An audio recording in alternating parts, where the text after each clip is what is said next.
What up, though? This is your boy Mike D, and this is another episode of Wrestling from the 313. Before we get into the show with our guests, want to give a couple shout outs. First, to Northwest Championship Wrestling. Want to thank them for having me at their show Friday night. It was a family fun event. The matches were all great, and looking forward to coming back again next month in August. Want to also give a shout out to Friends of the Square Circle, a podcast where wrestling fans talk about being a fan of wrestling. Check them out on YouTube, and you can also follow them on Facebook. And speaking of Friends of the Square Circle, we have the host of Friends of the Square Circle, my guy CranderQ, aka my real name. What's been going on, man? It's been a long time. Not much. It's been a while. I know we talk every day, but it's been a while. It's good to see you again there, Mike. Good seeing you too. And just want to say, man, you have been very, very helpful with this whole podcast thing, giving me tips. We bouncing back ideas on, from each other. And, you've been real helpful. Actually, the whole wrestling community, podcast community has been helpful, just throwing out ideas and just being like, hey, come on my show, I'll come on yours. It's really good to be in a community where everybody is supporting each other. It's not, of course, you're going to have your few out there that's being competitive and being cutthroat. But for the most part, I like it because everybody is supporting each other. We all trying to get to the same goal. And that's, talk about wrestling, be more into the wrestling community or, and possibly make a living off of it. I know that's my, I know that's my goal. I would love to get to 500 or 1,000 subscribers and, just making a living, just doing what we love to do. And that's talk about what wrestling and watch wrestling, Yeah, definitely, man. You're coming in at a good time. Like I keep telling you, you and I are building a community here of positivity. We are bouncing, brainstorming ideas constantly. Like I said, we talk every day. We never met in person either, which is kind of cool because the internet is a beautiful and scary place, but you and I have grown to, a great place as friends, hence, my Friends in Squared Circle name. But, Cruising with Kayfabe, Mayhem Media, Honor Elite, AEW Germany, we're starting to get everybody involved, and we're all kind of, like you said, in the same place because we want to hit goals and milestones, and we're working together to get there. And I got to give a shout out to my boys at 13 Cards Subject to Change because ultimately they were the ones that kind of got me, thinking that I could do this. Definitely. I had to come up with an idea that I thought was different. So that's why, I have the interviews with fans of being fans because I didn't think anybody was doing that. And you have your shtick, whereas Cruising with Cave has their shtick. 13 Cards, they have their thing. So we're all different, which is great. And we're all starting to realize if we work together, we're going to get farther. Shout out to you as well. I mean, you started with 45 followers. We're trying to get to 50. Now we're trying to get you to 200, bro. Hey, I'm 20 away. I got to 180 I think yesterday. Yeah, you're growing, man. And it's what we're doing, our little secrets that we're passing back and forth are working. Like I say, one day, you'll all grow me and I'll be like, hell yeah. Just don't forget the little guys when you go. And that's why when I get to my goals, I make sure to remember the little guys that are helping me get there. I hide them in there kind of like a fun little thing, but I'm trying to honor you guys because you've been the ones, behind the gas pedal for me to get to 700. So, I'm on my way to 1K. We're going to get you to 500 soon too, so, and we're going to keep networking off camera. We're going to, if I get an interview, I'm going to be like, hey, you got to check out my buddy Mike D. He's got something special going on over there in the 313, so I love your name, man. It's fun to say. I do. I love shouting it out on my podcast. Like, if you ain't down with the 313, so it's just fun to say, man. So, hey, you kind of got that DX vibe, you know what I'm saying? Yeah. I got that little slang in there. I got Wisconsin, dialect, or what do they call it? Accent, like we got the cheese curds, so. Yeah. And it's crazy. We both are the states that we're from. I'm from Michigan. You from the Wisconsin, Minnesota area. Yep. We kind of like sports rivals, but you know what I'm saying? Oh yeah, yeah. Luckily, I'm a Ravens fan, so we don't have to fight too much. So. That's what's So up. yeah. So let's get into a little wrestling. First of all, just tell everybody, your story about pro wrestling and how you got started and everything. So it goes back to just playing outside like kids do in the day. I'm sure they still do. I don't want to sound like one of those boomers that's like, oh, when I was a kid, I was just playing outside, neighbor kids outside, and he's like, hey, you want to come play Sega? And I was like, yeah, I want to play Sega because I only had regular Nintendo at the time. We were like 5 years behind the curve in my household, but so yeah, I just went over to his house, played some Sega, and he pulled out Royal Rumble. We played some of the WWF arcade, and I was like, Okay. wow, these characters are really cool, because it Yeah. kind of had like that Mortal Kombat sense. I know I'm going to get chastised about that offline, but like I was like, wow, these characters are really cool. And he's like, hey, do you want to play with the action figure? And action figures. I was like, what? There's action figures of this stuff? And he pulls out this huge box, and it's like hundreds of them. Man, he was an only child. He had every wrestler that you could name probably back in the day. Hasbro's, LJN's, you name it. They were just all stuffed in a box. He had a wrestling ring. I was like, wow, this is really cool that they have action figures for the video game. Yeah. Well, little did I know that it was actually on TV, and I know we use the fake word, but it was real on TV. And I Yeah. was just blown away that this was all connected. And then I finally was like talking with my grandpa or uncle, and they're like, yeah, it's pro wrestling. It's on TV all the time. And that's kind of how I got introduced, was through video games and toys. Okay. Hence why I'm probably obsessed with collecting now, mostly my Yeah. Otis, as well as, you can't see it on camera, but my Dustin and Gold Dust figures above. So, Okay. All right. but yeah, so I got introduced to it in a weird way, but I was hooked as a kid. I had to know who was who. I like shiny things in a sense. Like anytime there's a new character, I had to know more about them. Yeah. The internet was just starting. That makes me sound really old. So like I would search out names on the internet, like Hulk Hogan, the Giant, and then I would find clips or stuff of that. Or when we'd go to the local Kmart for groceries and shopping, I'd Okay. scamper off to the magazine aisle Yep. and read the magazines and see who the top tens were, so then I could root for the people in the top 10. Yeah. I was kind of a fair weather fan back then. Kind of still am. Not so much hardcore anymore, but yeah, that was my introduction. Just kind of learning, on my own, and then finally my uncle showed me kind of what it was on TV. So Cool. Yeah. It's funny because like when I got started watching wrestling, I had to be between the age of 3 and 5 years old. I'm sure that's mhm. I'm telling you my age. I'll be 42 in a couple of months. So You don't look a I day was over 25, around. sir. I was around during the rock and wrestling era when Hulk Hogan had just Hmm. beat Iron Sheik for the world title, and when wrestling was really trying to take off and be mainstream. Like, and that's who I grew up on, Hulk Hogan. Like my first toy was Hulk Hogan, Hmm.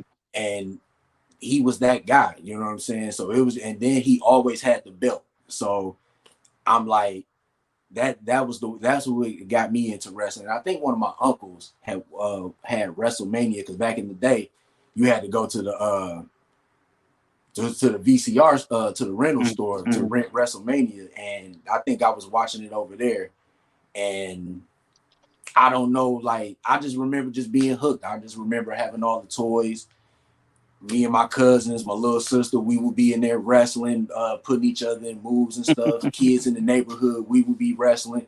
It would be so funny. We would play like football and baseball, and it would get to a point where like if the game just kept going and it just got boring, or if somebody we was disagreeing over a call or something like that, Hmm. we would just be like, man, forget it, just team fight. So we all just be in Yep. there just fighting each other and just wrestling, and that's those are my memories of wrestling growing up. So it's all wrestling has always been part of my life since I've Hmm. been a baby, man. Yeah, So and oh, go ahead. yeah, like the video games was the big thing for me because we didn't have any of the wrestling games until much later once I learned what it was. But, Yeah. that kind of instilled my passion as well as when we got the 64 or the Xboxes or the PlayStations. That was one of my go-to games besides Madden. Yeah. I always had to have the new wrestling games or the new football games because, Yeah. I didn't watch it as much because I didn't have access to it.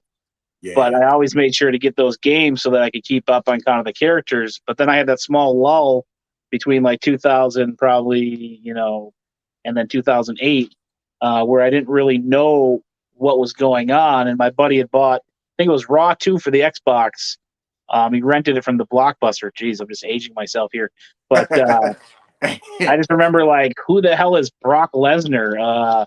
Who is Randy Orton? Who's Batista? Like I was just like, who Yeah. are these guys? And they're just jacked. Like they're just Yeah. jacked guys. And the only reason I picked the animal, or excuse me, the Batista, is because his nickname was the Animal. I was like, well, that's my nickname in high school. So I was like, Yeah. that's kind of cool. I like Batista, and I loved Brock back then. I mean, he's wearing like these, what do you call them? The tearaway. Remember the tearaway wind Yeah. pants and stuff. Pants. I Yeah. was like, man, Yeah. this is a badass. He just comes out, rips his pants off. He's ready to go, So I'm like Brock for a long time. I wasn't a huge fan of him back then, but like, I like what he does now. And then I got that beautiful thing behind me staring at me. But yeah, I mean, video games is kind of what educated me on a lot of wrestling. I know the legends mostly from video games.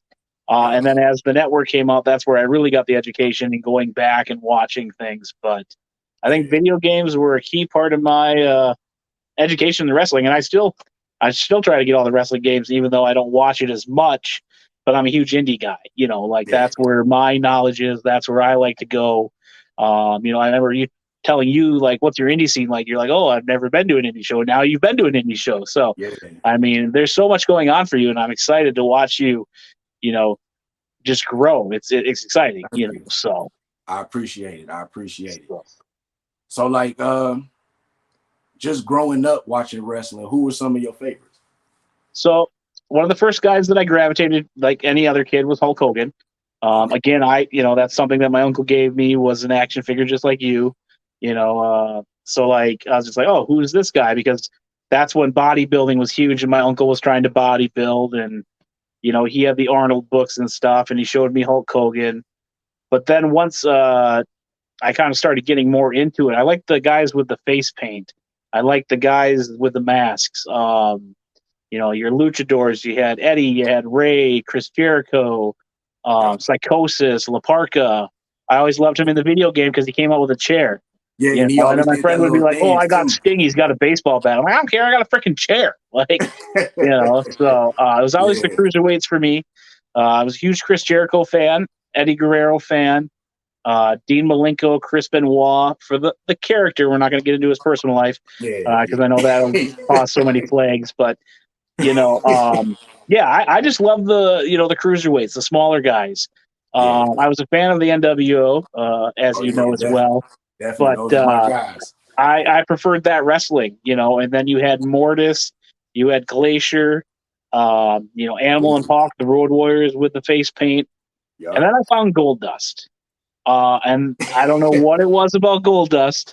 I seem to have a weird pick when it comes to favorites. Not that there's anything wrong with his character or the androgynous of it, but yeah, him and Mankind stood out a lot. And those were the guys that I really gravitated towards when I really sunk my teeth into who I liked. And to this day, I still love Dustin. I love Dusty. I found out he was his dad, so many years later. And I was like, well, this is my favorite family. And now, obviously, with Cody, I had to cheer for the younger brother. So, like, the Rhodes were kind of some of my favorites. And then Mankind was kind of the other one that really stuck out to me as early favorites. And then I got into the big guys because I was a big kid and I liked the big guys that could move, like Vader, Yokozuna, Boss Man, those type of guys that weren't the muscular. They were the heavy set, because I come from a heavy set family. So I was like, these people are like me, so I'm rooting for them. Except for Akeem the Dream. I didn't know what the hell was going on with that white boy. But man, man, hey, you took it back because I remember when he was the one man gang. Yeah, And he used to have the yeah, mohawk, the denim yep, vest, yep, the leather with the skull with the yep, crossbones, and then he just come out of nowhere just from Africa with trying to have some rhythm, and yeah, it's just yeah. like, bruh. But it was but they put the right manager with him, Slick. Hmm. Slick was hilarious, but you know, I they were right. They put the right manager with him, and Yeah. it's funny that you talk about Dustin. I remember when he first debuted in wrestling. It was on Saturday night's main event. Dusty Rhodes had went up against the $1 Million Man, Oh yes, and yep. Dustin was in the front row, and $1 Million Man had attacked him and hit him in the head with a chair and just busted him open. And I remember they had a couple matches together, and after that, I think that's when he went to WCW. Yeah, I think they jumped ship to WCW after that. Yeah. Yeah. So yeah, I think he won the United States title. I think he might have been a tag team champion also. Yeah, I think he or TV, one of the two there in WCW. And I didn't even know that was the same guy at the time, because I was like I said, a Goldust fan. I didn't know that Dustin Rhodes was Goldust, because that's when you're a kid, you don't think people change their characters. Right. But yeah, I mean, he was with his dad. They had a pretty good run over in WCW. That's probably another reason I hated $1 Million Man back in the day. But yeah, because I even met $1 Million Man here in Duluth, Minnesota, and I told him like I was so pissed at you when you took Sweet Sapphire from Dusty Rhodes. Like that was one of the first moments that I thought was real. Yeah. Is when Sapphire gets in the limo with him. I was just crushed.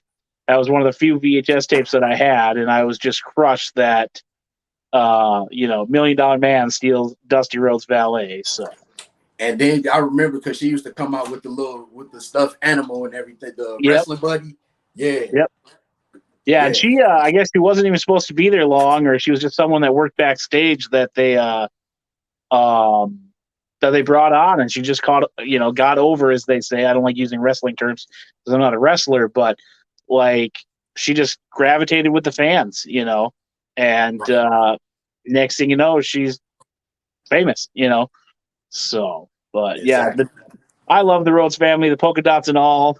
I remember they have that "Kiss My Ass" match or whatever with Flair with the donkey, Yeah. So Yeah. yeah, Yeah. and Dusty was even in the NWO, Yeah. Yeah. I for that remember short that. time. Yep, yeah. So Yep.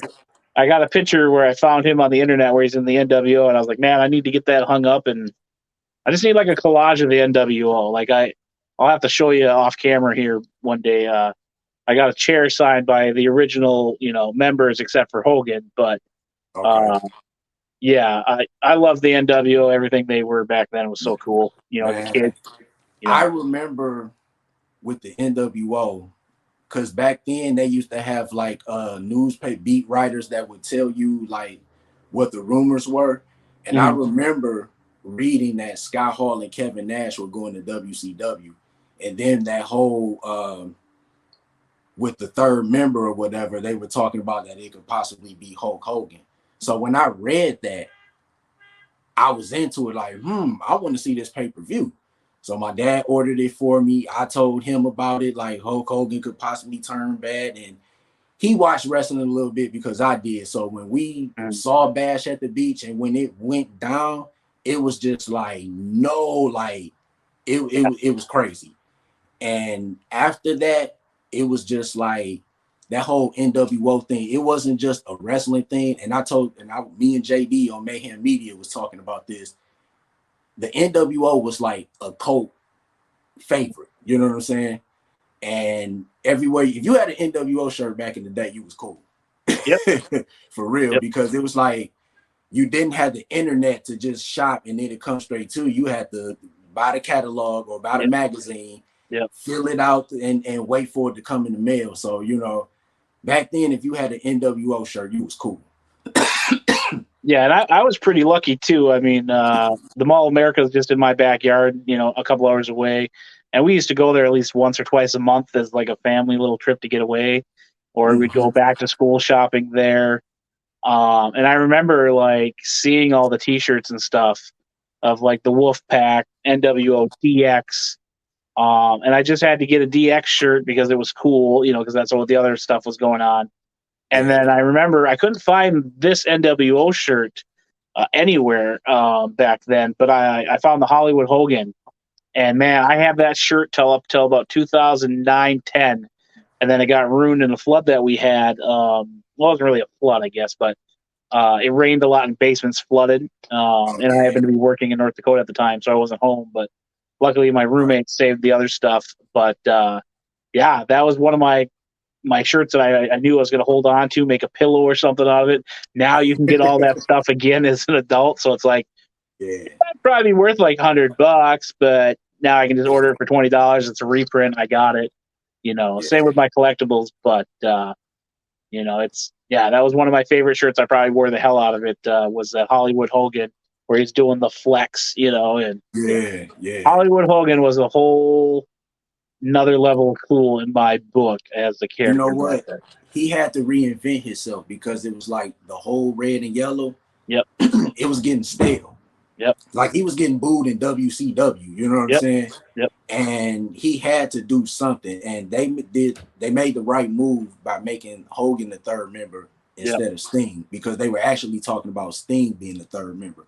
I don't think the NWO would have lasted that long if it was Sting. They did the right thing by having 3 guys from WWE and make it seem like they still work for them and invading. Like that whole story, when you watch the documentaries and stuff on the WWE network, and they just talk about how people thought it was real, it's crazy. Yeah, I talk about almost every episode because that's like core number memory 2 is Rey Mysterio getting thrown like a lawn dart. Yeah. And I was just like, holy, and I even told that to Nash. Like, I was like, thanks for making my childhood awesome. And I will never forget when you lawn darted Rey Mysterio. And he chuckles. He's like, thanks for making me rich, kid. But like, I mean, Nash and Hall both have that personality, that look where they're pissed off all the time. And every time that I've met those two, they have been nothing but nice, sincere. So when people tell me that they're pricks and stuff, I'm like, no, I don't believe you, man. Like I've met them on 3 or 4 different occasions each, and they are awesome. Like I met Scott Hall in Minneapolis the first time. He was super cool. And then I met him down again or up in Minnesota again at a like convention / big wrestling show. And he was super nice to everybody, talking with everybody. I'm sure his line's moving slow and people are getting pissed, but like he's taking the time to talk with people. And then I met him at WrestleMania during the pandemic at WrestleCon when they had the spacing in Tampa and stuff. Okay. And I couldn't get into my room at the time, so I'm just walking around the WrestleCon. There's not a lot of people there because of COVID. And, I stopped and talked to almost any wrestler I could because no one was there. I was like, this is the perfect opportunity for me to chat with people, get on a personal level. And he didn't have anybody in his line, so I just went over and I was like, hey, man, I just want to say, thank you for coming, especially during the pandemic, because I like to thank them to know that, like, we care. And he's just like, yeah, we're glad to come, and I brought up Sean. And he's like, man, doesn't he look great? And I was like, hell yeah, he looks great. And that's all he talked about was how good Sean looked, how healthy Sean is getting. He's like, man, he just wants to get his knee done, get the surgery done. He wants to get in there, man. He looks great. He does. Like I'll probably die on this, topic for a while, because when I first met Sean, X-Pac, drunk or high out of his mind, I was just like, I'm not spending my money to meet this guy that can barely, because he was all over the place. He's like, oh, give me a second. I need a Sharpie. Then he's just coming back. And then he's like, oh, I got to get my photos, and just all over the place. And I'm just like, I'm not going to spend my money on that because I'm upset. This is somebody that I liked as a kid. I'm not going to spend money on that. I went over and met Luke Hawk. That's another story. You might know him from Young Rock. He plays Stone Cold. He was in Wolverine, where he gets the spikes through the head and stuff. He's a stunt man. He gets beat up by the Rock and Fast and the Furious. People have seen him everywhere. They just probably don't know his name. But so I went over and I was like, screw that. I'm not getting that. Well, then I met him again a few months later after he started getting better. And man, he's awesome. All the Okay. guys in the NWO are awesome. Like, they look like they're mean. They probably come portrayed as jerks, but man, they are just so cool. You know, Scott was super cool, bragging about Sean. I bump into Nash again because, again, no one's in this convention except for like me and 10 other people. So I'm just walking around talking to all the wrestlers like I'm royalty. And Nash was coming to Wisconsin the following weekend Okay. for ACW, the promotion ran by Hornswoggle. Oh, okay. And they have a ACW con where they get a lot of big names in for one big show that sets them up for the rest of the year. And I was like, hey, man, like, I hear you're going to Wisconsin next week. And he's like, how do you know that? And I was like, well, I'm from Wisconsin, and I'll see you next weekend at the show because I'll be there too. He's like, damn, kid, you come to Florida, and now you're going to go across. Like, how far do you live from there? I'm like, 6 hours. He's like, wow. Matt Cardona wasn't excited when I was telling him the same story because he was going to be at the same show. But, yeah, they're just so cool. They're very nice. I could never say a bad word about them, because every interaction that I've had with those guys is just been spot on. Rest in peace, Scott Hall. Definitely rest in peace, Scott Hall. Congrats to Sean Waltman, X-Pac 6, whatever you want to call him, man. He looks great. He's healthy. It looks like he's cleaned up his life, his acts. That dog that he had, Lula, I think was a big part of that. So shout out to those guys. And Bischoff, he was there that day too, and he was super nice to everybody too, from what I heard. I mean, I've never had a problem with any wrestler, but mad respect for the NWO. Those guys are sweet. I can't wait to meet Hogan if I ever get the chance, but hopefully he's just as cool when I get to meet him. I want to remember the character. I don't want to remember all the nonsense behind him. I know he lies a lot. I know he says some stupid shit, but like, I got to meet the man because like then I can say I've met the NWO and cross it off my bucket list. So they always had that cool factor for me. Like even when just being on TV, Hall and Nash always just had that cool factor, and it was just like they weren't a real tag team, maybe like Harlem Heat or like the Steiner brothers. They were kind of, even though they were kind of put together, they just had that cool factor. You know what I'm saying? They made wrestling cool around the time when it was still trying to transition from the gimmick characters to like real reality. You know what I'm saying? Reality characters and stuff like that. Yeah, But definitely. I always say, when I always think about like the greatest factions in pro wrestling, I always say the NWO. But now I'm starting to think that the greatest faction in wrestling was actually an off-screen faction, and that was the Clique. All five of those guys were in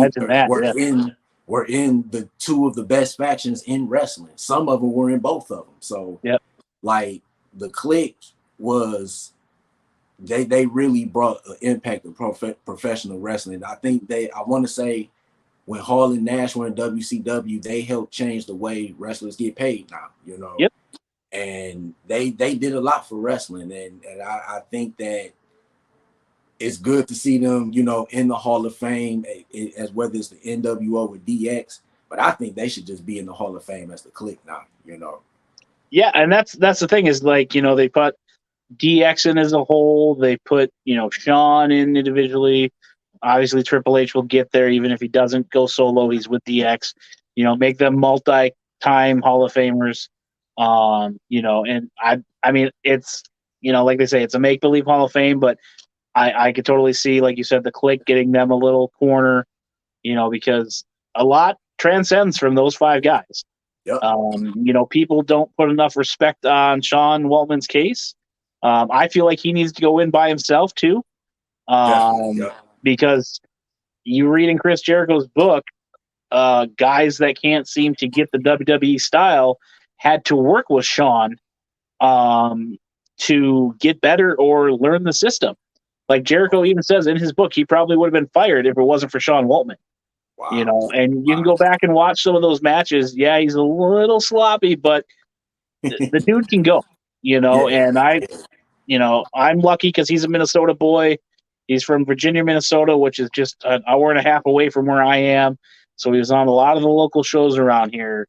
So from the first time I met him to the last time, I just can't praise him enough. I just want to tell him, in person, like, dude, you have come so far, and you probably already know this, but like, you're a fucking star. Sorry, I don't mean to swear. It's I have cool. It's so cool, much man. respect for them coming back, like Jake the Snake and all those guys Yeah, beating their definitely. demons. But I'm sick of, I read these books all the time. Like, I love biographies. I'm sick of hearing about my favorite celebrities and athletes and stuff struggling with addiction, struggling with demons. Yeah, yeah, And I say this on various podcasts. I was mad at the Undertaker there when he said the boys are soft; they're too busy playing video games in the back. And I'm thinking, okay, they're in the back playing video games. They're not out there doing drugs on the road. They're not drinking at the bar all night and then trying to make the next town. Like, yeah, I hope when I start reading biographies from today's stars that's what they're talking about is their camaraderie with the boys in the back. And yeah, it's not as cool as drinking, I guess, what some people say. I don't drink often, but I'd rather play video games and know that I'm celebrating my friends and having fun with my friends versus going to the bar. And you hear all the time, like, oh, you got to drink with the veterans. If you don't drink, you're disrespecting them. Hell no. Like, if I right. don't want to drink, I ain't drinking. Sorry. Like, Yeah, we all went through DARE, I'm sure, and said peer pressure is wrong, but to make my coworkers happy, I'm not drinking. Sorry. So, sorry, Taker. You lost a little respect with me when you said that the boys are soft because I feel like yeah, they're doing the right thing to stay out of trouble. We read about Hacksaw and Iron Sheik doing cocaine on trips back and forth. Hacksaw, had his demons with drugs. Now they're playing video games. yeah, I'm sure they're probably doing other things too, but they're doing video games versus, like I said, going town to town, finding the, local bar and womanizing and yeah, all that. Because every book I've pretty much read has talked about them cheating on their wives too. So, yeah. I just, yeah, that's my 2 cents on that issue with Taker. I wasn't a huge fan of him growing up because I didn't understand the character and like it because I like Gold Dust. But yeah, I just feel like it's a change. I'm not going to read about my favorite celebrities dying because of drugs or heart issues and stuff like that because Yeah, they're taking better care of themselves. That's my 2 cents on that, I guess. So, a yeah, yeah, little off topic, but it has to be heard. It has to be said. Like, you don't have to drink to have a good time, Taker. Like, you can play video right, games and complain because you lost to Alexa Bliss at Dance Dance Revolution. So right, right. Well, real quick, let's just switch from the pros. And I know you said that you're an indie fan, so just tell us a little bit about your experience with the indies. oh boy. So 2008, I moved to Superior, Wisconsin. Thought I met the love of my life. Blah blah blah. And then I started working with a guy who is actually related to Bob Backlund. His dad is a second cousin, so it's not like direct lineage, but he is a Backlund. And I was like, Okay. oh, that's kind of cool, Bob Backlund. Like I've heard that name, so I googled it. I was like, holy cow, he's wrestled the likes of Bret Hart, Undertaker, da da da da. And then me and my buddy Rick are talking. He's like, well, do you like wrestling? I'm like, well, as a kid, I did. So that's kind of what got me back into wrestling in 2008 was my buddy Rick. So we would watch the pay-per-views at his house. Okay. Well, then by watching those, he's like, oh, yeah, my wife, she works with a pro wrestler. I was like, oh, who is it? And it happened to be Joe / Uncle Clutch, who I've had on a previous episode. Check it out at Friends in Squared Circle on YouTube. Cheap plug, but you'll get It's on those okay. too, and you'll love them. But yeah, so I had him on, and he's like, "Yeah, we got a show coming up, blah blah blah. You and Richard should come." So then me and Rick started going to watch him wrestle, and then it led to me meeting my friend Kyle, aka Cooter and Duck. He wrestled with a rubber chicken, and you don't want to know where the chicken went. But I'll have to send you a clip of that. It's pretty great. All right. Poor Arya Davari. Excuse me, Sean Davari. Arya, I don't think experienced that. But yeah, so I just got hooked. I was like, man, I can sit front row. I can talk trash because I'm a trash talker. And one thing I always loved about 90s wrestling was signs. Yeah, You yeah. know, so I started bringing signs to the shows, and you know, just a selfless brag here. Not that I'm a big shot, but my buddy Bob would always buy us ringside tickets. Um, Okay. so we'd always sit ringside. And then I brought my first sign that said something along the lines of "You suck." Support my friend. You know, Cooter was his wrestling nickname, and the guy ripped it up. I was like, "Oh, so I could be part of the show." So I started bringing signs to every Okay. show, and I started becoming the sign guy for the local area. Yeah. And then there's a video of me with Ken Anderson, Okay. um, where every show he was on, I would antagonize Ken Anderson. So we had a nice little love hate relationship. I've met him 1,000 times because he's a local boy too, but he hated my signs, so I would keep antagonizing him. But the indie Okay. scene in my area back then was every couple months there'd be another show down in Minneapolis, which is just a drive for me, 2 hours. I say it every podcast I'm on. There's probably 20 so promotions down there. Okay. So we are very fortunate in my area with indie wrestling. And some of my favorites: Eric Cannon, Darren Corbin, Devon Monroe, Rennie D. They're everywhere, and I will go to those shows because of those names on the show. You know, just 2018, every weekend I was at a show, man. Like either Chicago, Minneapolis, up here, and those guys were on the card. I was like, "See you next week," and they're like, "What?" I was like, "Hey, Darren Corbin, Eric Cannon, 2018 summer tour," you know. And Yeah. every weekend I'd post up, get a picture with them, buy some merch if they'd let me, because I'm at the point where they just give me stuff, which you know I'm trying to support their craft, and you know. Right. But yeah, the indies, I love the indies because you get to be up front, you get to Yeah. talk some smack, they interact with you, you get a sign ripped up or two. You get to meet them afterwards, meet them at their merch table, you Yeah. know, get those one-on-one conversations that you're not just rushed through like a convention with, you know, the big name stars. You actually get to become personable. And Yeah. again, shout out to Darren Corbin. You know, he knows me on a personal level. Him and I talk all the time. You know, he also is a sponsor of Friends of the Squared Circle, but Cool. you Cool. know, it's pretty cool. You know, like I value their respect and their input on things. You know, and every time I see them, they're nothing but great. That's And what's now that up. I'm doing vendor tables at shows, it's really exciting to walk in the back door with them versus standing in line for 2 hours to see my friends again. So Yeah. it's Yeah. it's really humbling to be on the other side of it a little bit now. So, and then like you and I have talked, hopefully, you know, next year, you know, I'm more involved with that, and then hopefully get to other states. Maybe you and I can link up for a vendor table. That'd be great. You know, I've Cool. never been Cool. to Detroit. It'd Okay. be great to, you know, go to a show there, meet you in person finally, and then, you Right. know, Definitely. get some staple Detroit food because I don't know if you know it. I'm like Otis, we're body guys. We like the sausages, we like the cheese, you Right. know. So I hear Detroit's got some good pizza. I love pizza, so Oh yeah. Yeah. I'm sure there's some other good things we can do over there too, and you know, promote our podcast and stuff. But yeah, Indies is top notch for me. You know, I love it. It's Definitely. probably the thing I look most forward to in wrestling is Indies. So That's what's up. Yeah, I had my first indie experience this past Friday, and like you said, you know, you get to interact with the wrestlers, you get to be up front. But I think what I appreciate more, and I've always appreciated wrestling and what they do, but seeing these guys put the rings together, yep, seeing these guys just talk about how far they came to get to where they are now.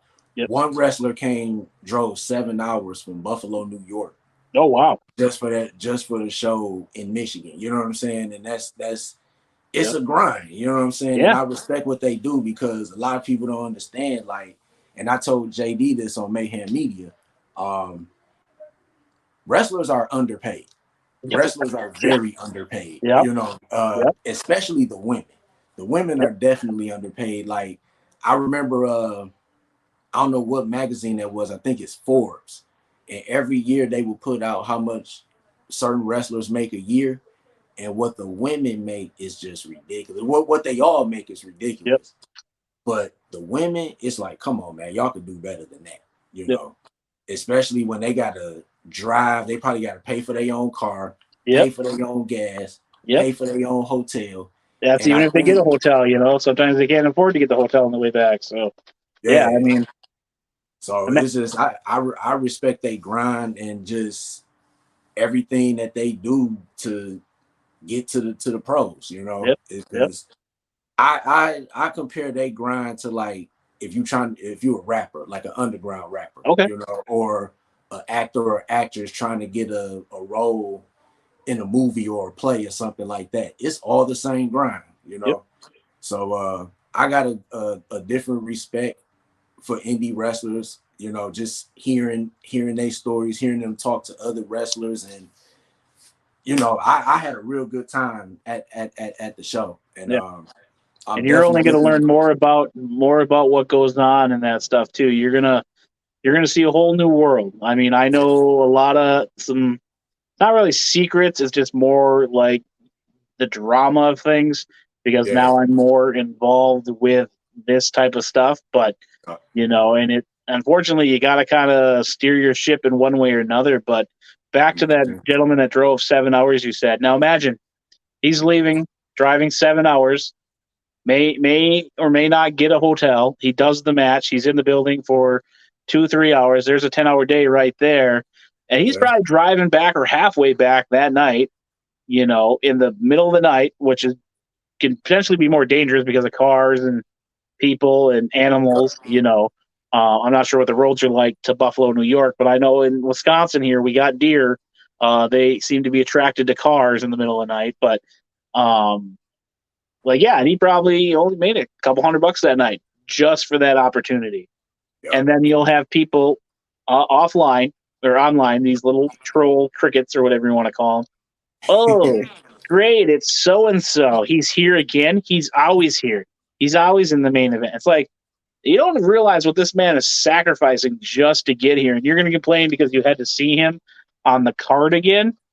yeah, Nah, bro. Like I want to see you drive 7 hours for $300 and put in 24-hour day. You know what I mean? So yeah. half a day is just driving, man. Like same goes with WWE. Like, oh, I'm sick of seeing the same person on TV every day. Yeah, they're trying to make a living, folks. Like, Exactly. Yeah, and these autograph hounds are another thing. I brought it up, I think, on JD's Media as well, or JD and Mayhem Media, yeah, that, you know, imagine you wrestle a show. It's 10 o'clock at night. You're jumping on a red eye. You're landing at 3 4 in the morning. You don't get to sleep on the plane because gosh knows what's going on. You have to yeah, get off the plane, and then you got 15 to 20 people trying to interact with you, and you haven't slept for almost a day and a half, and then people expect you to be nice because you're on TV. It's your job. yeah. Nah, bro. I want to. I was telling somebody, I was like, we should make this a TV show where the average human has to be a celebrity for a day and put up with what they have to because it would be great. You go to a 3 hour show, you do 7 to 8 interviews through that.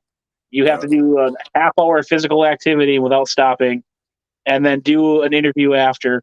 And then you have to get in a car and drive 3 hours with somebody. Then you have to get on a plane. And then you got to go tell people to leave you alone and see how that works. Because then you'll be like, oh, wow, it's real. Like, Yeah. yeah, because I mean, fans sometimes, they just don't think. And I've done it. I've tried to crash Otis's mom's birthday party. Uh, I wasn't thinking the fan got the better of me that day. This Yeah. was before he was super popular and Otis, but Yeah. fans need to realize they are human too, and that's kind of one thing that I try to remember every time I see him. Yeah. And Yeah. this is a way to cheat. I've said it before.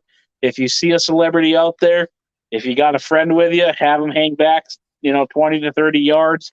You go up and just say it's nice to meet you, shake their hand. They take a video of you walking up, shaking their hand. Boom, it counts as you met them. You don't need a selfie. Carry on with your day. Right. Right. It works Yeah. at Comic Cons too. If you don't want to spend $60 and you don't have $60 to meet Christian that night, I didn't have enough money. I had to pay for Smallville. I'm a huge Smallville fan, so I Okay. had to run up and say hi to Christian because I didn't think I'd get to meet him again. But now I've seen him 3 or 4 times. So Cool. but it's always free to give somebody a handshake. Just Just so you Right. know. So Yeah, I think real quick, like the one experience I had with a running into a wrestler and meeting him, I went to a SmackDown at the old Joe Louis Arena. So I got floor seats, so I'm going to the back to use the restroom, mhm. and I'm just looking. I'm like, is that Apollo Cruz? I don't know if he was going to get something to drink or Mhm. whatever. And I'm like, I really don't want to say nothing to him because he just got out of a match, and I Right. just want to let him be. But then I was like, nah, this might be the only time I get a chance to say what's up to a wrestler. So I said, forget it. So, he was waiting on the elevator to get on the elevator. So I just said, hey, Apollo, what's up, man? And he said, what's up? Gave him a little handshake, and I just said, good match. He ended up losing the match, but I just told him good Yeah. match anyway. Yeah. And he was just like, thanks, and I just kept it moving. So yeah, but I feel what you're saying. Like some fans just need to chill out. Cause I remember that a couple weeks ago, that fan that took a picture of John Cena while he with his friend, and Yeah. John Cena basically told him like, dude, I'm chilling with the Yeah. homies. I So thought it's that like, was the greatest subtle FU yeah, in the world. Or how yeah, could I hang out with my friend? And I was like, yeah, gotcha. Because yeah, I'm sure he deals with a lot of that, and I'm sure that guy was a pest in the beginning, and we only get that small clip of him and stuff. But yeah, yeah, I totally side with Cena on that one. Like, if you see me eating with someone, leave me alone. Now, when it comes to little kids and stuff, like I feel like, okay, all right, it's a little kid memory, yeah, but yeah, if they're coming for an autograph and you see mom and dad be like asking for an autograph, it's like, I'll say hi to the kid in the picture. Get out of here with your autograph because I know you just want it. right, So, and I would be the jerk that's like, "Oh, what's your name?" and then write their name on there so that the parent can't spell it. right, right. So there's Real, always ways around everything. So right. Real so quick, let's get into SummerSlam. SummerSlam oh yeah, yeah, yeah. is this Saturday. Um, we don't want to, break down match by match, but just as far as the event, what matches are you looking forward to? So again, like I said, I like Brock, I like Cody, I like what's going on there. I know a lot of fans are not enjoying Cody. Supposedly, this is why I get so mad at fans sometimes. Oh, they're jobbing him out. No, they're trying to make him look like a jit contender so that way he can build up to when he does ultimately face whoever he faces for a title. Yeah, I'm excited for that one because it's been pretty fun to watch back and forth. Like someone mentioned on a previous episode, like he gave Brock his first a clean loss in a long time, which is something we don't think about too often. So I'm loving where that's going. I'm kind of excited to see what my boy Seth Rollins does with Finn. Is the Judgment Day going to kind of start to have the cracks? Is he going to lose to Seth and then beat him up afterwards and then make why is his name escaping me? The big man, Damian Priest. Damian Priest. Is he going to make him cash in? I think that would be unique that he makes him cash in or make it a three-way so that Finn steals the money in the bank. Yeah, And that's where my brain goes 100 miles an hour in other directions. But I'm kind of excited to see where that goes. I'm loving Dirty Dom. I don't care what anybody says. yeah. He's Hey, getting better I, each week and each year. You can see it. He's hilarious. yep. The mommy stick is pretty great. It's a reverse of the Eddie Guerrero. And I just saw on TikTok, someone posted a question and they're like, do you ever see you reconciling with your father? And he's like, I would love to one day, but he's no longer with us. R.I.P. Eddie. And I popped. I popped. Wow. And I like sending you those because I know when you do your TikToks, you like to react to that stuff. Yeah, So just like yeah. that one where the girl almost killed the other girl, I was like, oh, Mike's got to see this. What else we got? Reigns and Jay, excuse me. Yeah, I know everybody wants Jay to pull it off, but I think there's going to be some swerve there to keep this momentum going. Um, I'm loving that story yeah. because every week you want to see where the twists and turns are coming. I'm just running down the card here. Belair, Flair, and Asuka. That should be a That's gonna be banger. good. Yep, I feel like Asuka's going to retain because she's going to, those two are going to do some individual fighting, yep. and then the rest are just kind of afterthoughts. But you got Logan versus Ricochet. Yeah. Gunther versus Drew, Shayna versus Ronda. Maybe that'll turn into a loser leaves WWE match so she can go be a mom and go back to MMA. So, I mean, Right.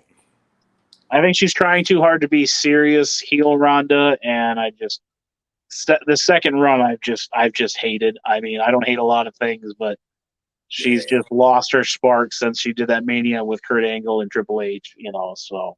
Yeah.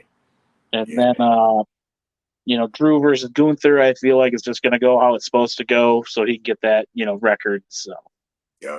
And then as soon as he breaks that record, Mike, I'm going to call it right here on the 313. We're going to hear, he's got the title too long. They put him on TV too much. His friends help him cheat. He's a heel, folks. He's supposed to upset you. He's doing his job. Don't take it so seriously. He's the best thing that's happened to the Intercontinental Championship in a while. We have a dominant fighting champion. So Yeah. that's my 2 cents. But, yeah, what are you excited for SummerSlam? It's two things I'm excited for. It's two things that I think should happen. One, I think Finn Balor should beat Seth Rollins just on the strength of you're a leader of a faction. You can't be a leader of a faction without some type of belt. You Yep, know what I'm saying?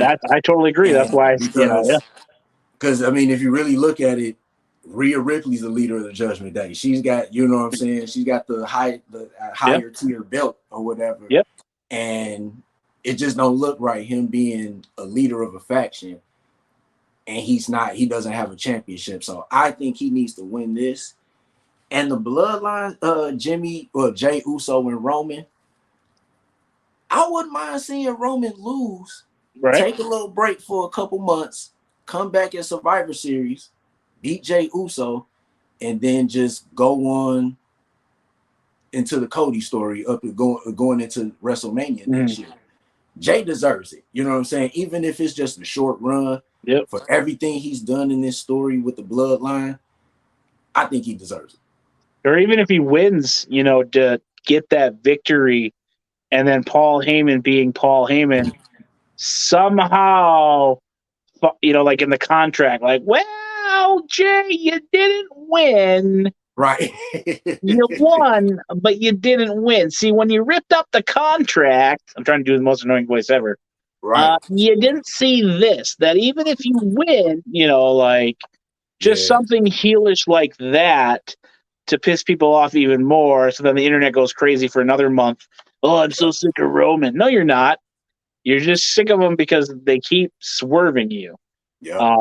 And everybody was mad when, Cody didn't win. I was one of the few like, keep this bus moving. Like, it's great because I want to see and I love Solo just for the simple fact that he reminds me of his uncle, Umaga. I loved Umaga. He was one of the first that I saw once I got back into wrestling in 2008.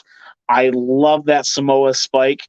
I use it as a finisher on the video games to this day, as well as the corner spot by Dustin Rhodes where he does the Shattered Dreams, kicks him in the nuts. But, that's my signature. And then the Samoan spike's my finisher. But I love that spear spike combo. First time I saw it, I literally got goosebumps. I was like, yep, that is a great tag team finisher. But Jay definitely deserves it. Even if they give him the other two belts and say, well, you didn't win, something to show that he is on that level, because they might just let it slip in an interview where they were talking, well, could you see you and your brother feuding? And I was like, somebody's onto something, that if he wins something, Jimmy's going to be jealous because Jimmy thinks it should be him versus Jay. Which would ultimately get to like a Hardy's Boy WrestleMania match to set up not this year, but 41, where those two are fighting over something, which would be great because that's a whole nother year of the Bloodline storyline. And Roman doesn't need the title, but he could be intermixing with that, grooming Jimmy up and not having to wrestle, but at least be on camera. So I mean, there's so much they can do with the Bloodline. It's ridiculous. But I have to, before I forget, I put that as my number 2 faction of all time because it's so new. I put this out in the universe. I want people to hear me and then bag on me. But the Bloodline is number 2 to NWO for greatest faction of all time, folks. But in a few years that may change. But right now, NWO for life. But yeah, anything with that Inoki family is gold. I want to see Rikishi come out. I want to see Afa and Sika come out. I ultimately would love to see The Rock have some cameo in it. You know, he doesn't have to be there. I know he's busy. You know, get Tamina, get Naya. Keep interjecting these people. You know, Trinity, she might be back in a year or two. Something else to keep going with. You know, I mean, it's not going to die. I'm sorry. It's going to be around for a while. And plus, you've got the other Fatus out there making a lot of noise on the indies could ultimately step in, as well as I don't think Haku's kids are too mixed in the Inoki family, but you know, you got them overseas in New Japan right now. There's tons of things they can do with this. And you know, it doesn't need to finish for a while. Even if they keep the strap on Roman all the way to WrestleMania, I'm fine with that. You know, if he loses to Cody, that storyline can continue with Jay and Jimmy, where he's in the ear of the next one. You know, so and then Solo could switch over, and then you know, next thing you know, their cousin comes up from wherever, you know, and then they got another brother that's wrestling as well, in Rikishi's Samoan Dynasty. So I mean, there's so much out there that they could do with this. I'm not tired of it. It's like a book or a movie. I want to see what's coming next, you know. So I kind of hate that I missed out on buying some of that merch in the beginning, like the T-shirts and stuff, because you know, in a 5 years, you know, when they tap back into that, be like, well, I got originals. Who wants to buy one? You know, but so. It's going to be a banger of a pay-per-view. It's going to be in Detroit, the 313. You know, you should get out there and do some publicity, you know. Even if you can't go to the event, man, just start handing some shit out. People like free stuff, so. Right. Definitely. So. Well, CranderQ, I want to thank you for being a guest on the show.